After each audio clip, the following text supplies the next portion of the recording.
Tu kejap lagi dia mati. Kan, ni Cik Fahmi, dia yang in charge padang ni. Saya pegang so pendek lah. Main air ni.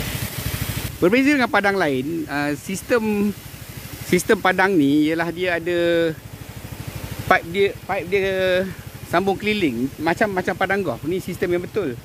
Kebanyakan padang bola dia ada mati kat ujung. Sprinkler sana 90 darjah. Ke sini yang sprinkler sini dan sprinkler sana dia 180 darjah. Dulu kita ada bincang yang ada 4 jenis penyiraman. Pertama ialah penyiraman untuk menghidratkan, untuk memberi air kepada rumput. So yang itu biasanya kita akan siram sprinkler sana 5 minit. Sprinkler ni 10 minit. Sprinkler tu 5 minit. So kita panggil 5 10 5. Siraman untuk lepas baja kita nak siram, yang itu biasanya 2-4-2. 2 minit sana, 4 minit sini, 2 minit sana, 2-4-2.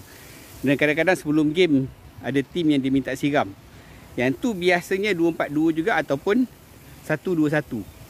Seminit, 2 minit, seminit. Sekadar nak basahkan permukaan saja.